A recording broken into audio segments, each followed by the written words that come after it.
अस्सलामुअलैकुम, welcome to my channel. आज ये पकाएं विद एनी खान। तो आज जो रेसिपी मैं आप लोगों के लिए लेकर आई हूँ वो मलका मसूर की दाल की है। तो चलिए रेसिपी स्टार्ट करते हैं।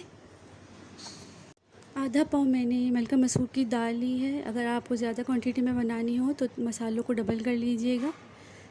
इसको वॉश कर लिया है और मैंने फुल पतीली में पानी भर दिया है, तकरीबन 1.5-2 जग के करीब, क्योंकि मैं सिर्फ एक ही दफ़ा पानी डालूँगी, इसमें बार बार नहीं डालूँगी। अगर बार बार पानी डाला जाता है तो दाल अच्छे से गलती नहीं है, इसलिए एक ही दफ़ा पानी डालिएगा इसमें।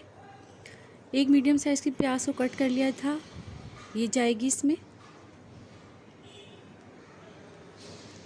1 टेबल स्पून अदरक लहसुन का पेस्ट,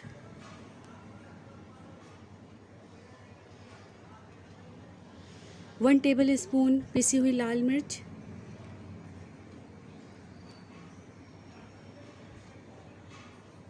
1/2 टीस्पून हल्दी पाउडर,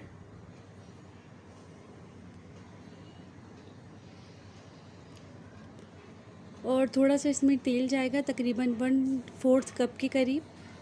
तेल डालने से ये होता है कि दाल अच्छी तरीके से फट जाती है और बहुत अच्छी बनती है, तो तेल ज़रूर डालिएगा इसमें।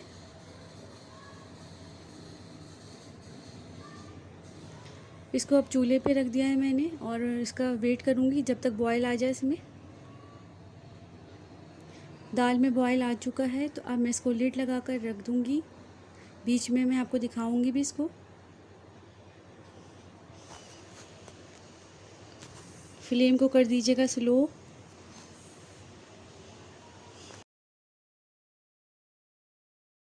चलिए मैं आपको दाल दिखा देती हूँ। इसमें बॉयल आ गया था, थोड़ी 1 घंटे ये पकी है, तो आप ये देख सकते हैं कि अच्छी सी दाल फट चुकी है। तो अब मैं दोबारा से इस पर लिड लगा के रख दूँगी इसको जब तक ये थिक ना हो जाए। एक बार हम फिर से दाल को चेक कर लेते हैं। यहाँ मैंने दाल को बिल्कुल भी घोटा नहीं है, तो आप ये देख सकते हैं कि इसमें ऑयल डालने की वजह से दाल कितनी अच्छी तरीके से पकी है। इसको घोटने की भी ज़रूरत नहीं पड़ी मुझे। और अगर आपको लगे कि आपको इसको घोटने की ज़रूरत है तो थोड़ा आप इसको स्पून की मदद से घोट लीजिएगा। ऑयल डालने के साथ ही ये काफ़ी अच्छी तरीके से घुट गई है, तो आप स्पून से ऐसे इसको घोट लीजिएगा।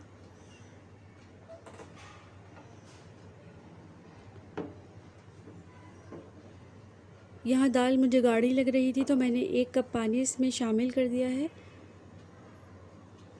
आपको जितनी पतली दाल रखनी हो आप उस हिसाब से इसमें पानी शामिल कर दीजिएगा। तो मुझे इतनी ही पतली दाल चाहिए थी, इसलिए मैंने 1 कप पानी इसमें शामिल किया है।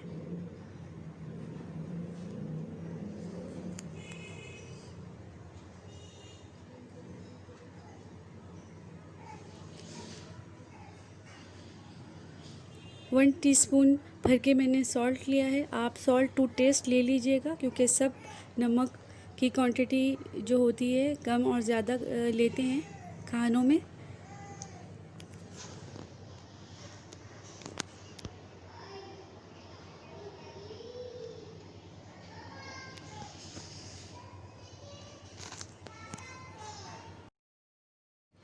पानी शामिल करने के बाद मैंने थोड़ा सा दाल को पका लिया था, ताकि थोड़ी सी पानी भी मिक्स हो जाए।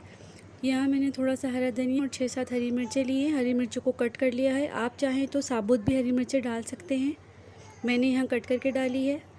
इसमें पुदीना भी बहुत अच्छा लगता है इस दाल में, तो अगर आप पुदीना डालना चाहें तो आप पुदीना भी डाल सकते हैं, तो इसका फ्लेवर और भी अच्छा आएगा।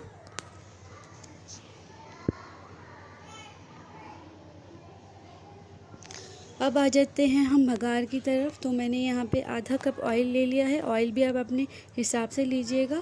और एक मीडियम साइज़ की प्याज को कट कर लिया है, इसमें इसको फ्राई करूँगी।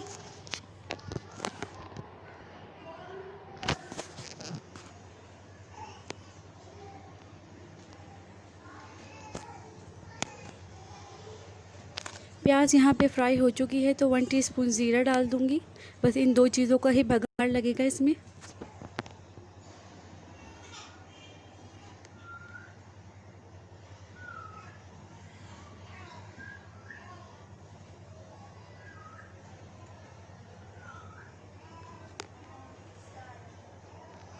हमारी दाल रेडी है, इसको मैं अब डिश आउट कर लूँगी। यहाँ मैंने डिश आउट कर लिया है। आप ज़रूर इस दाल को ट्राई कीजिएगा, बहुत सिंपल है मगर बहुत टेस्टी बनती है। इसको राइस के साथ सर्व कीजिए या चपाती के साथ। अगर आपको ये रेसिपी पसंद आए तो प्लीज़ लाइक, सब्सक्राइब और शेयर कर दीजिएगा। कमेंट सेक्शन में कमेंट्स करके ज़रूर बताइएगा। अल्लाह हाफ़िज़।